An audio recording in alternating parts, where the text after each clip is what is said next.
এই জাদুবিদ্যা সত্য। এবং এখনকার অনেক ভণ্ড যে কবিরাজগুলো বের হয়েছে, এরা জিনকে তাবে করে নিয়ে এই জিনদের মধ্য দিয়ে মানুষের মধ্যে জাদু ছড়িয়ে দিয়েছে, এবং এর ফলশ্রুতিতে বহু পরিবার ধ্বংস হয়ে যাচ্ছে। এই জাদুবিদ্যা সত্য। আরো একটা জিনিস সত্য, নবী সাল্লাল্লাহু আলাইহি ওয়াসাল্লাম বলেছেন ইন্না আইনাল হক, চোখের নজর সত্য। নবী করিম সাল্লাল্লাহু আলাইহি ওয়াসাল্লাম বলেছেন চোখের বদনজর সত্য। এই যে আমরা বলি ফেসবুকে এত বেশি ছবি দিয়েন না ভাই, ছবি তুলেন না, ছবি তুলেন না, বারবার যে বলি নিষেধ করি, কারণ কি জানেন? একটাই কারণ, বিকজ চোখ লাগাটা সত্য। মানুষের চোখ লাগে, এই কথা শুনলে অনেক মজুমদাররা হাসবে না? কথা বুঝতে পারেন নাই? কিন্তু এটা সত্য, কারণ নবী করিম সাল্লাল্লাহু আলাইহি ওয়াসাল্লাম যা বলেছেন সাদাকাল্লাহু ওয়া সাদাকা রাসূলুহুল কারীম, নবী যা বলেছেন, আল্লাহ যা বলেছেন চিরায়ত সত্য, এর বাইরে কোনো সত্য আছে? আচ্ছা দেখেন, আমি বললাম যে জাদুবিদ্যা সত্য। এই জাদুবিদ্যার চর্চা মানুষ করে, এখনো করে, এবং এই জাদু দিয়ে মানুষের ক্ষতি করার জন্য জিনের প্রয়োজন হয়, দুষ্ট জিন। এই জিনগুলোকে মানুষ তাবে করে মানুষের ক্ষতি করার চেষ্টা করে। দেখবেন এখন গ্রামে গঞ্জে শহরে সব জায়গায় ছড়িয়ে পড়েছে না? দেখবেন, খুব সতর্ক থাকবেন। আমি পরে সলিউশন বলছি আপনাদেরকে। আরেকটা বলেছি, নবী সাল্লাল্লাহু আলাইহি ওয়াসাল্লাম বলেছেন চোখের বদনজর এমন সত্য যে একটা উটকে এই রান্নার ডেকচির মধ্যে ঢুকাই ফেলতে পারে। একটা উট খুব সুন্দর ভালো, আপনি দেখছেন মাশাআল্লাহ বলেন নাই, নজর লেগেছে, উটটা মারা গেছে জেনে দেন, তারপর তাকে জবাই করে খেয়ে ফেলতে হয়েছে। একজন সাহাবী গোসল করছিলেন, গোসল, এটা হাদিসে সহিহ, এই আলেম ওলামা যারা আছেন তারা জানেন যে এই হাদিসে সহিহ। একজন সাহাবী গোসল করছেন, তার গায়ের চামড়াটা খুব সুন্দর ছিল, একদম স্কিনটা অনেক সুন্দর থাকে না এমন কিছু মানুষ? আচ্ছা, এখন আরেকজন সাহাবী এই গোসল দেখছেন দূর থেকে, দেখে বলছেন যে কি চমৎকার তার শরীরের রংটা, যেন কুমারী নারীর মতো, অনেকটা এমন একটা কথা তিনি বলেছিলেন। সাথে সাথে এই সাহাবী অজ্ঞান হয়ে পড়ে গেছে। কোন সাহাবী? যিনি গোসল করছিলেন। এটার আপনি কোনো ব্যাখ্যা দিতে পারবেন না তো, এখানে কোনো সায়েন্স দিয়ে বা মেডিকেল সায়েন্স দিয়ে আপনি কোনো ব্যাখ্যা করতে পারবেন না। একটা ব্যাখ্যা দিতে পারেন, কিন্তু কেন সেটা হলো সেটা আপনি অ্যান্সার খুঁজে পাবেন না। তো নবী সাল্লাল্লাহু আলাইহি ওয়াসাল্লামের কাছে নিয়ে যাওয়া হলো তাকে। তিনি বললেন যে এই ব্যক্তির ব্যাপারে কি কেউ ভালো মন্দ কিছু বলেছিল? তখন একজন সাহাবী বললেন হ্যাঁ, অমুকে বলেছে এর স্কিনটা অনেক সুন্দর, তোকে ডেকে নিয়ে আসো। ওকে ডেকে আনা হলো।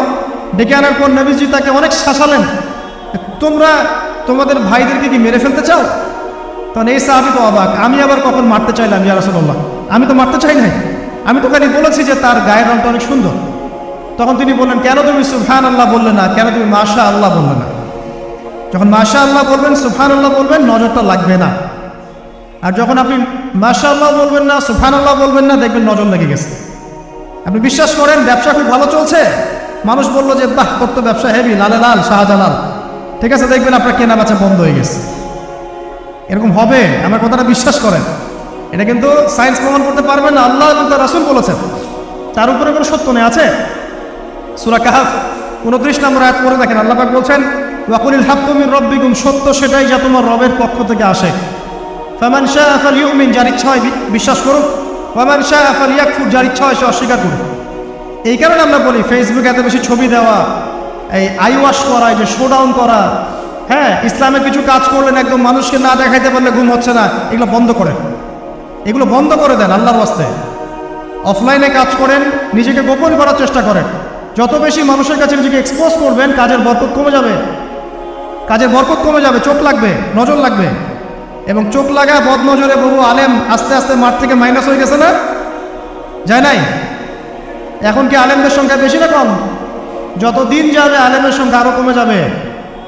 নবীজি বলেছেন আলেমদের সংখ্যা কমতে থাকবে, মানুষ জাহেলদেরকে আলেম বানিয়ে নেবে।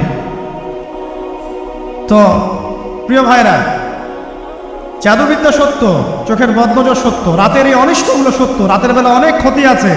এই জন্য নবীজি বলছেন বাচ্চাদেরকে বাইরে বের করো না, এবং তোমরাও রাত যখন গভীর হবে তখন এদিক ওদিক ঘোরাফেরা করো না। দেখবেন রাত যত গভীর হয় আমাদের শহরগুলো তত জীবিত হয়, তাই না? তাই না? রাত যত গভীর হচ্ছে শহর তত জীবিত হয়। চায়ের দোকানে আড্ডা বেশি, ওই সিনেমা দেখছে, টিভি দেখছে, ক্যারাম খেলছে, লুডো খেলছে, ঘুম নাই। ঘুম কখন? ফজরের আগে আগে। ফজরের নামাজ কিন্তু নাই, ফজরের ঠিক আগে আগে, আবার ওই যে জোহরের নামাজের সময় উঠতেছে।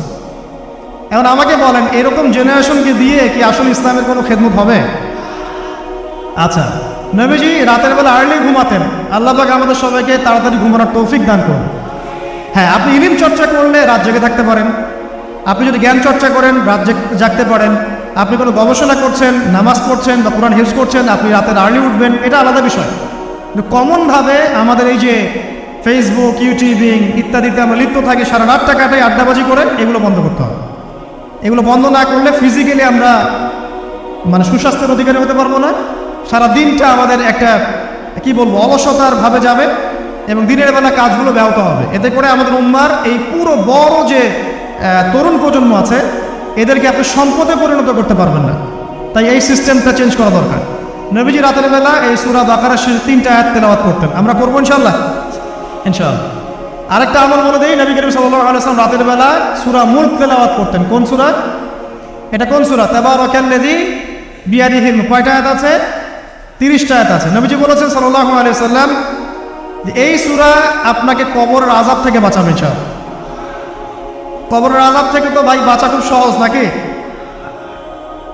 আমাদের মধ্যে এমন কেউ নাই, শোনেন, আমাদের মধ্যে এমন কেউ নাই আলেম জালেম মুফতি মুহাদ্দিস রাজনৈতিক নেতা পলিটিশিয়ান বিরোধী দল তারপরে যে সরকার দল যে আছে না কেন কবরের শাস্তি ফেস করবেন এমন একটা মানুষ নাই,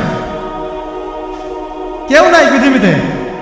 এই যে আপনি দেখছেন ওই যে কি ইসরায়েলের প্রধানমন্ত্রী, ওই রাশিয়ার প্রধানমন্ত্রী, ওই চায়নার সভ্যতা, পশ্চিমা সভ্যতা, এমন কেউ নাই পৃথিবীতে এখন যাকে কবরের শাস্তি ভোগ করতে হবে না। আছে? সবচেয়ে লঘু শাস্তি মানে লঘু চাপ,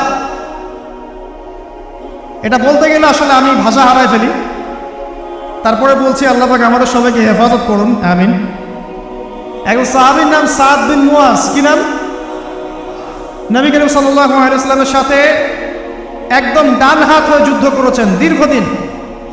বদর তিনি বীর সেনা, উহুদের বীর সেনা, ঠিক আছে। খন্দকের যুদ্ধেও বীর বিক্রমে যুদ্ধ করেছেন। তিনি আনসার সাহাবী, একদম মদিনার নেতা সাহাবী।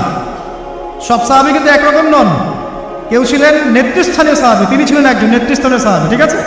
সাদ বিন মুয়াজ নবী করিম সাল্লাল্লাহু আলাইহি ওয়াসাল্লাম এত ভালোবাসতেন তাকে, এত ভালোবাসতেন যে তাকে নিজের মনে করতেন যে সাদ বিন মুয়াজ আনসাররা আমার নিজের। চারটাখানি কথা। এই সাহাবীর খন্দকের যুদ্ধে এই যে হাতের এই দিকে সম্ভবত হাতের এই রগের মধ্যে একটা তীর এসে লাগে এখানে, এবং তীরটা তিনি বের করতে গিয়ে রক্তটা ছিঁড়ে যায়। এরপর ফিনকি দিয়ে রক্ত বের হওয়া শুরু হয়। চিকিৎসা করে করে রক্ত বন্ধ করা যায় না, এবং এই রক্তের প্রবাহিত রক্তেই আল্লাহর ইচ্ছায় তিনি শাহাদাত বরণ করেন, তিনি ইন্তেকাল করেন। নবী করিম সাল্লাল্লাহু আলাইহি ওয়াসাল্লাম প্রচণ্ড ব্যথিত হন, মানে মনটা তার খুব নরম হয়ে যায় সাদ বিন মুয়াজ রাদিয়াল্লাহু আনহুর জন্য।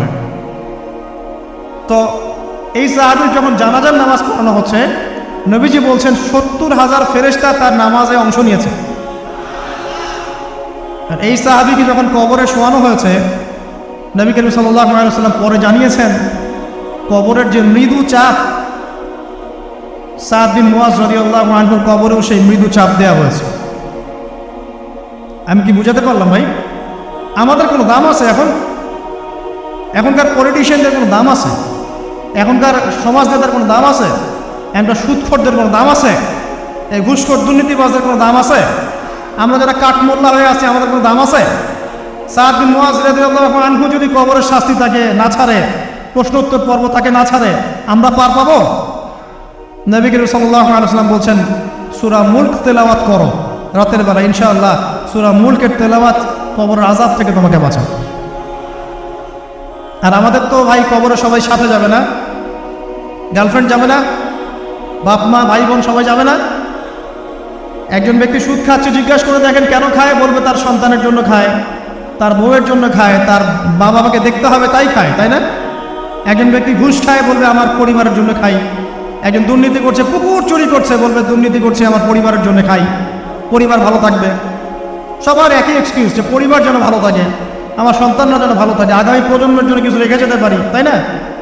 এরকম একটা মানুষও কি আপনার সাথে কবরে যাবে? তাহলে এই বোকা মানুষ কেন বোঝে না যে আপনার কবরে আপনাকেই যেতে হবে? তাহলে আপনি কি কারণে অন্যের কারণে নিজের পরকাল নষ্ট করছেন? অন্যের সুখের জন্য আপনি আপনার পরকাল নষ্ট করছেন। সুদ খাচ্ছেন, দীপ্তি মায়ের সাথে জেনা করছেন। আপনাদের এলাকায় নাকি সুদের সমস্যা অনেক বেশি। কয়েকটা হাদিস বলে দেই, আমি ওদেরকে আক্রমণ করতে আসি নাই। আমি শুধু তাদেরকে 3টে হাদিস শোনাতে এসেছি। 1 নম্বর হাদিস শোনেন। আল্লাহর নবী মুহাম্মদ সাল্লাল্লাহু আলাইহি ওয়াসাল্লাম বলেছেন, সুদের পাপের 73টা শাখা আছে। কয়টা? কোন হাদিসে 70টাও আছে, কোন হাদিসে 73টা আছে। বলছেন যে সবচেয়ে নিচের শাখাটা হচ্ছে, সুদের পাপের সবচেয়ে নিচের শাখা হচ্ছে যে যেন কোনো ব্যক্তি তার মাকে রেপ করলো, তার মাকে ধর্ষণ করল। 1 দিরহাম যে ব্যক্তি সুদ খায়, সহিহ বুখারীতে আরেকটা হাদিস এসেছে, সে যেন 36টা মেয়েকে ধর্ষণ করল।